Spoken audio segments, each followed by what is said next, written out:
I'm ready. So, right, everyone. Thanks a lot for joining my session, Building a Purpose-Driven Personal Brand with Ikigai. Initially, it was just going to talk about personal brand, but I realized that we can build that using the methodology Ikigai. Before we dive into this session, let me just briefly introduce myself. My name is Juliana. My background is in physical oceanography, and since 2020, I have specialized in Power BI, user interface design, and digital accessibility. I also have a blog and a YouTube channel, and I currently work as a reporting lead in a construction company in the UK. So let's just go start first. So what is personal branding that everybody talks about? So I have this definition here, it's not mine. And it says that personal branding is the deliberate act of shaping how people see you. It's about defining and communicating your unique value in a way that's accurate, coherent, compelling, and differentiated.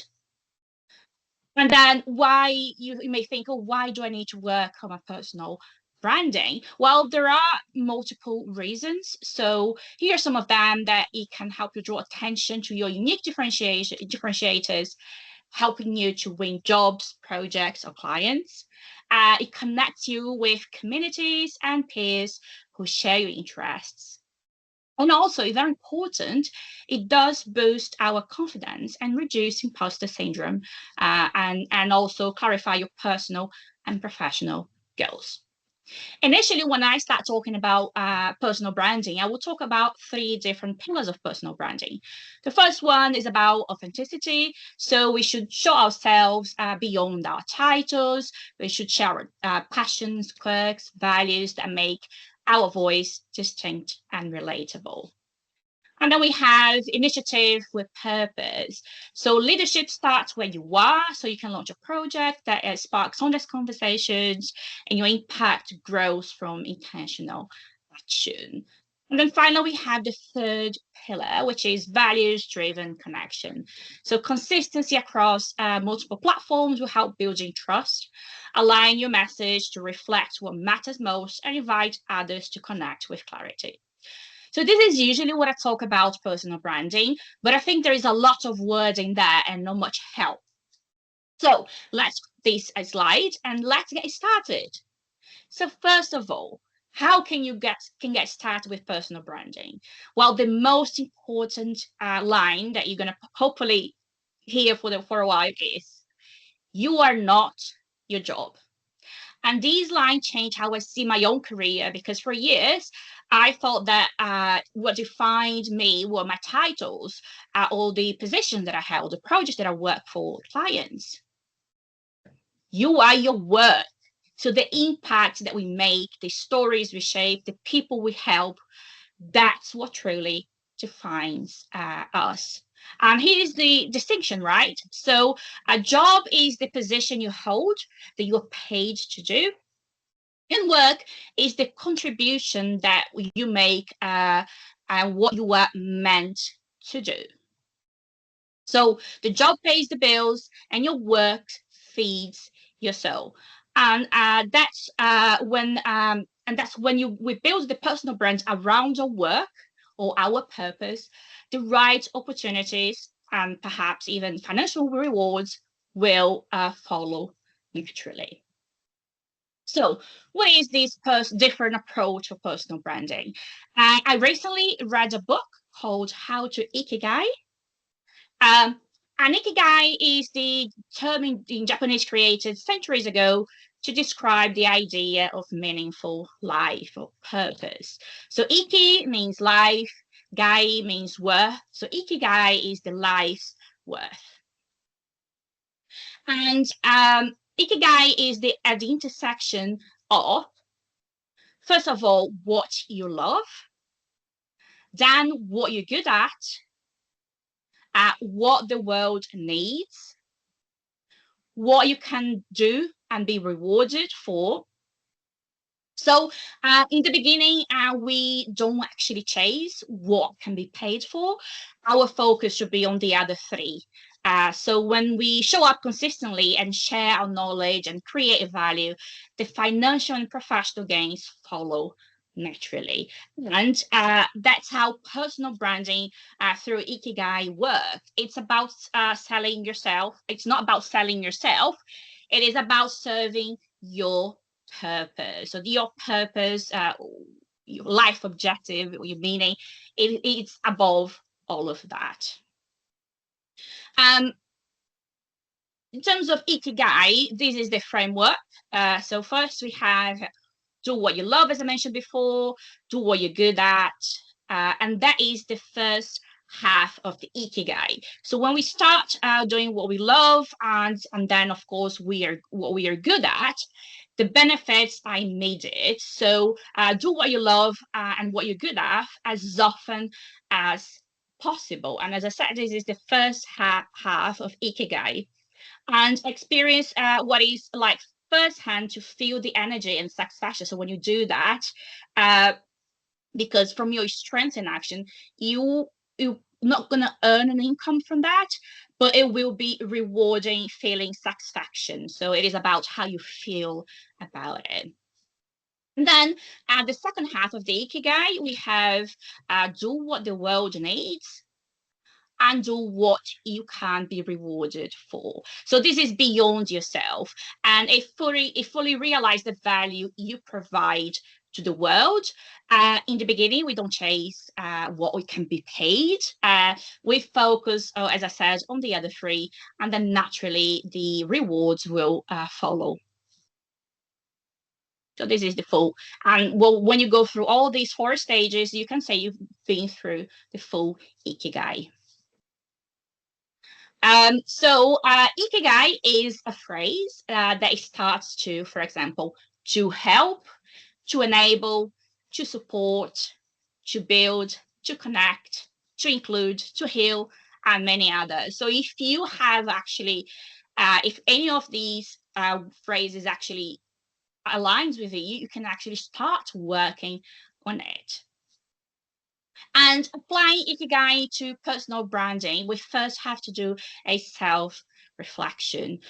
We need to understand our passions, our strengths, and values. So list things you love and things that you were good at. So what activities make you lose track of time? What do people often ask for your help with? What are your strengths and talents? When you are the happiest, and why? And then try to do something from your list every day. So not just dream your dreams, do your dreams. And when you experiment, either if it's for a new hobby, volunteer roles, community groups, you experiment, and it's you're gonna see what actually is your purpose. So more attempts, more activities you do, closer you're gonna get to find what is your purpose, what is your value. So as I said, what do you love? This is your energy source. So it keeps your brand authentic and human. And being human is very important, especially in the era of AI. And then what are you good at? These are your brand grows from your strengths. And this is where credibility lives. So well, perhaps that because I remember growing up, I just liked maths, I just liked physics, but I really wanted to become an oceanographer and I really, really wanted to specialize in physics. And although it wasn't my strength, I actually dedicated, I showed up every day and I managed to specialize in physics. So if it's something that you want, if it's your goal, try not to put blockades to get there. So, and a good way to actually apply those, the first half of your Ikigai, it is you can have a side hustle, right? Let's talk about it. So, definition of a side hustle is to a pursuit that allows you to earn extra income outside of your primary job, utilizing your skills, passion. So this is very important. An Ikigai side hustle, it will reward more your spirit other than your bank account. And an example I can tell that it was my own journey. My first side hustle was a newsletter on LinkedIn called Stand Demystified. And that was because I was a STEM ambassador, and I started seeing a lot of issues in terms of how representative women are in STEM. And I was really passionate because I had such a hard time when I worked in the oil and gas industry. I was determined I was going to help making STEM a better place for women. And then as you find something that you are interested, in my case, with my STEM demystify, you have to get some time and pour this energy into it. And you should be curious. You have to remember at this stage, it's not about making money, but to gain a better understanding of what your Ikigai is all about. And then we have the second half of Ikigai, which is what does the world need? So this defines your relevance because a strong brand solves real problems. And then what can you do and you're going to be paid for? These I always I'll recommend not having that as your main purpose because it will come naturally as you live your ikigai. So it shouldn't be the starting point, but your reward, your full cycle. And then when our brand reflects that intersection, people will see don't just see us as what you do, but feel why it matters. So just a brief example of my personal branding journey. I started at that stage, I was having a career crisis. I was just like, oh, where's my purpose? I'm not making any impact. I'm not going to make society better. I was as well terrified of public speaking. And that has been something I've been carrying with me since school. And then through mentorship, I went on a journey to find my purpose and my voice. And that was really important because that was the stage that I started defining myself not as my job, but as my work, my purpose. And it was really, mentorship was a really, really important to guide me through that process. And then, as I mentioned, I had my first side hustle. So I launched a newsletter on LinkedIn called STEM Demystified, where I interview women across the world. It was every week for a year, and it was an interview about their journey in STEM. And I was trying to show that a career in STEM can be very varied and have different purpose. Where people follow different careers or even the same career for different reasons. And then I start also speaking about digital accessibility in small user groups and then more global conference. And this is where I am at the moment. I am an international speaker and I consider myself to be a STEM change maker. So I am now on the board of directors of a community interest group in the UK called Northwest Women in STEM, and I'm on the inclusion committee with the British Computer Society. And my Ikigai, I'm not entirely sure. I'm still discovering it, but for me, it is to make STEM more inclusive. And then after going through all of these free work side hustles, it was my passion.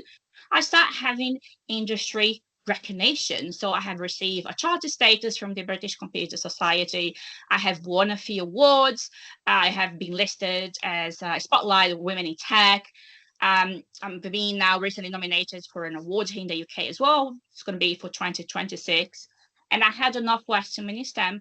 We also got award nominations, and we could celebrate our work in the Northwest of England.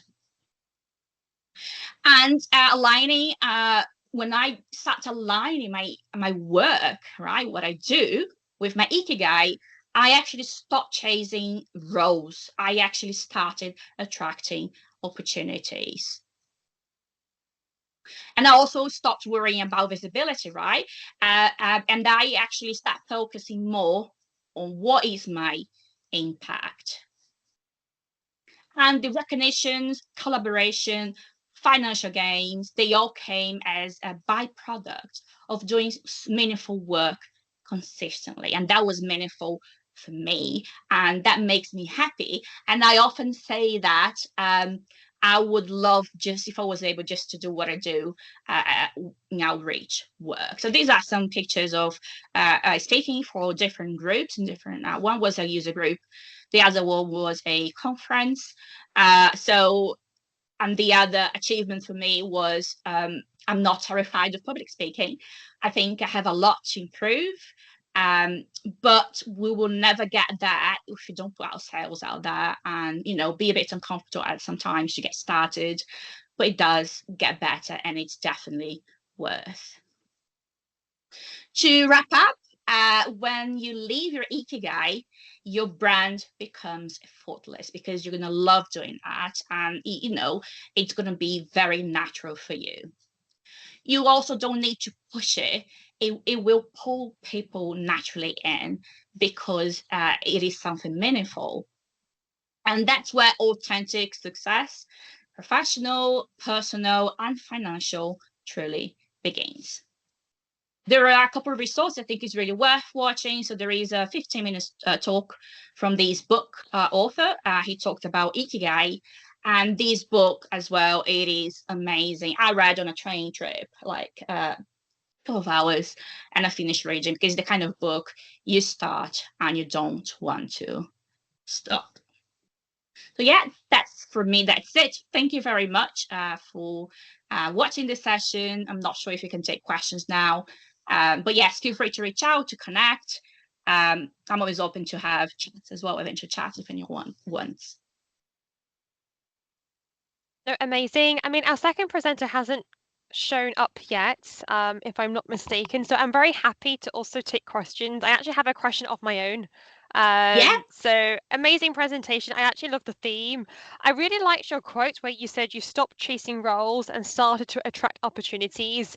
Now, my question is, how did you go about attracting opportunities? Was this just word of mouth, or was this more organically when your personal brand started to show? So you have to, it will happen organically, but you have to show up. So if you remember that I said, oh, I was not very comfortable speaking in conference and public speaking, I was submitting my sessions to user groups.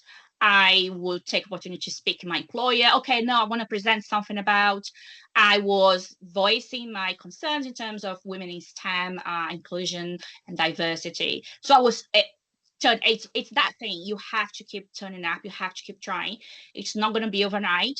I've been doing this for 2 years, and I don't think I am amazing. I think I'm on my journey, and every person's journey will be different because you may try different things. It's oh no, that's exactly not what I want, and you may think, oh, this is my purpose, and as you start put in practice, you realize, I know, maybe it's something else. So it has to be a personal journey. It's not going to be over time. And what is important is for you to turn up. But that's why if it's something that you love and something that you're good at, it will be like, you don't need to dread it. It's going to be natural for you. No, I love that. Thank you for sharing that feedback. Does anybody else have questions for Juliana about her presentation? Any feedback?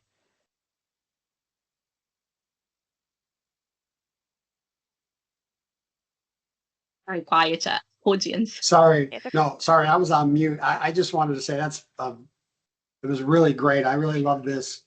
I mentioned this in the chat. I think one of the biggest things across my career when I work, specifically, I'll just say this transparently, a lot of the gentlemen I work with, I don't mean to sound negative, but they're kind of cocky. So a lot of times I work with them, they think, I got this. This is no problem. Now, they may not really have it,